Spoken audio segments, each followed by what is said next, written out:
किसी ने बड़े कमाल की बात कही है, सुख और दुख ये सब मोह माया है। समस्त संसार इसी में समाया है।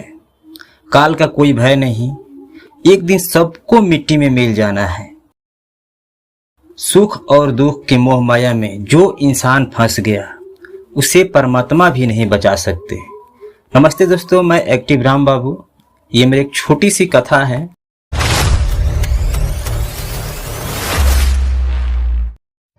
एक दिन एक इंसान अपने घर से गुस्सा होकर घने जंगल की तरफ भागा जा रहा था।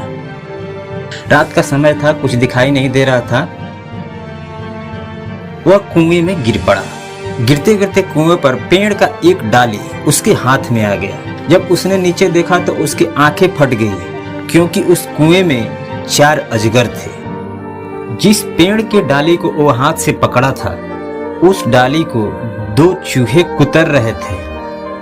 वह घबरा गया और कहने लगा, हे भगवान, अब हम क्या करें। तभी वहां एक अचानक हाथी आई और उस पेड़ को जोर जोर से हिलाने लगी। उस पेड़ पे मधुमक्खी का एक छाता भी था।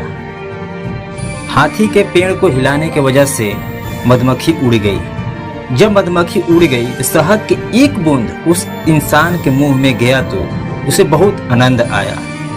फिर दूसरा बूंद गया, फिर आनंद आया। वह इतना मगन हो गया, अपनी मुश्किलें भूल गया। तभी उस रास्ते से शंकर भगवान जा रहे थे। उसने शंकर भगवान को देखा तो कहा, हे भगवान, मुझे बचा लो। तब शंकर भगवान बोले कि मैं तुम्हें बचाऊंगा, तुम हमारा हाथ पकड़ लो। तो उस इंसान ने कहा कि थोड़ी देर रुक जाइए भगवान, मैं शहद का एक बूंद ले लूं। तो भगवान बोले, चलो ठीक है, ले लो। तो उस इंसान ने शहद का एक बूंद अपने मुंह में ले लिया, फिर दूसरा बूंद लिया और हर एक बूंद के बाद दूसरे बूंद का इंतजार करता रहा। शंकर भगवान थक के वहां से चले गए। अब आप अंदाजा लगा सकते हैं कि उस इंसान का क्या हाल हुआ होगा। शहद का बूंद सांसारिक सुख है, जिसके कारण मनुष्य खतरे को भी अनदेखा कर देता है और उन खतरों के निकलने वाले रास्ते की ओर से मुंह मोड़ लेते हैं। मोह माया में फंसे व्यक्ति को परमात्मा भी बचा नहीं सकते। ये मेरी एक छोटी सी कथा थी। अगर आपको पसंद आई तो मेरे चैनल को सब्सक्राइब करके और वीडियो को प्यारा सा लाइक कर दीजिए और ज़्यादा से ज़्यादा शेयर कीजिए। मिलते हैं अगले वीडियो में, तब तक के लिए धन्यवाद।